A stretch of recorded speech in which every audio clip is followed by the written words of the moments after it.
Behaviorism is a theory that suggests that all behaviors, including acting, thinking, and feeling, are acquired as a response to a stimuli.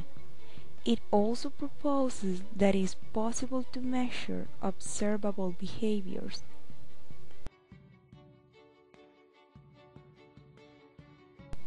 Also, behaviorism sees the mind as a black box that cannot be understood, just influenced through the environment. Nothing is known about what goes on inside that box. However, knowing what is going on inside that box is not necessary for understanding how behavior is governed by its environmental antecedents and consequences.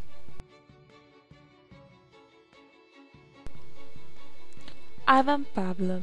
He discovered classical conditioning as a learning process that takes place when a natural reflex responds to a stimulus, and both can be conditioned and unconditioned. The unconditioned stimuli is what naturally and automatically triggers a response. For example, pollen from the flower causes you to sneeze. The pollen from the flower is the unconditioned stimuli. The unconditioned response, which occurs naturally as an effect of the unconditioned stimuli, is to sneeze.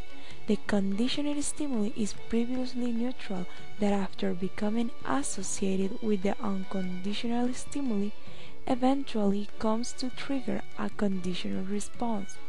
The most popular experiment of Pavlov's observation consisted in making a bell sound at the moment of feeding dogs. Pavlov noticed that the dogs could often begin salivating when the absence of food, only by hearing the sound of the bell.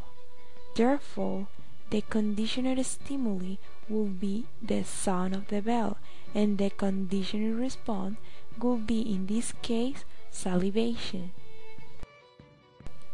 Another thinker and one of the most important initiators of behaviorism was John B. Watson. The little Albert was his most famous experiment. He was interested in demonstrating that emotional reactions in people could be classically conditioned too. The goal of the experiment was to show how principles of classical conditioning could be applied to conditioning fear over a wide ride into little Albert, a baby of only 11 months. At the end of the experiment, the little Albert had changed his behavior. He was afraid of all hairy creatures, not only rats. He was even scared of teddy bears. The last but not least important is Skinner. He found that behaviors were dependent upon what happens after the response. Skinner called this operant conditioning, which is a method of learning that occurs when a response to a stimulus is reinforced. Through operant conditioning, an association is made between a behavior and a consequence for that behavior. The important component of operant condition is reinforcement, which is any event that increases any behavior. The reinforcement is divided into types: positive and negative reinforcement. Skinner conducted his research on a group of hungry pigeons. For a few minutes each day, a mechanism fed the birds at regular times. What observers of the pigeons found showed that the birds developed superstitious behaviors, believing that by acting in a particular way or committing a certain action, food would arrive. By the end of the study, 3/4 of the birds have changed their behavior because they become superstitious. But how do we apply behaviorism theory in our classroom? With regard to teaching, behaviorism focuses on generating new behavior patterns. To do that, there are certain characteristics, and we are going to mention some of them.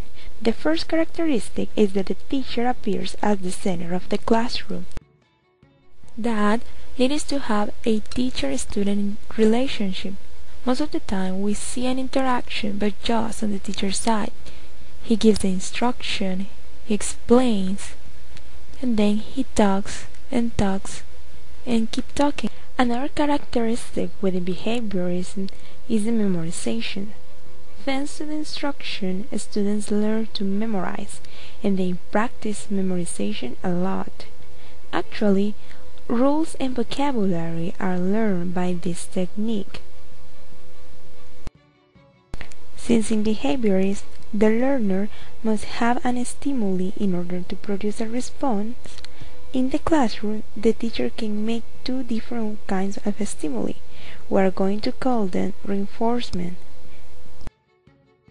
First, we have negative reinforcement, which is done when the teacher says things as, "No, this is not the answer," or "I'm sorry, you did it wrong." This is not helpful. It doesn't encourage the students. It only makes them think they will never be able to do it by themselves, and they can stop trying. On the other hand, positive reinforcement is done when the teacher says things as, "Well done," or "You did an excellent job," or "Nice, but I'm sure you can do it better." Those kind of phrases will encourage the student to actually learn and be motivated to do it. But is behaviorism the best theory that it can be applied to obtain a good learning? Actually, there have been many criticisms of behaviorism. Many critics argue that humans cannot be compared to animals. Bowling questions the application of principles of animal behavior to the much more complex human behavior. He states that general laws relating to the behavior of animals cannot be applied to describe the complex relations in the human world. Also, Freud criticized behaviorism as it does not take into account the mental processes that have an influence on behavior, and instead focuses on external observable behavior. He states that behavioral theories do not account for free will and internal influences, such as mood, thought, and feelings.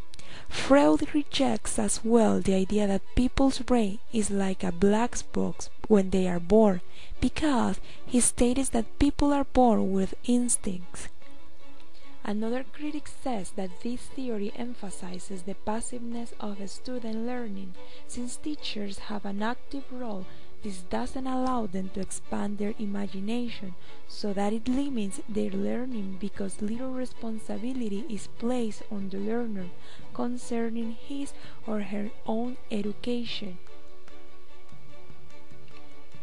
Moreover, thinkers of the constructivism theory affirm that behaviorism does not account for other types of learning, especially the one that occurs without the use of reinforcement and punishment as a process of experimentation and exploration, adjusting of mental models to accommodate the new experiences.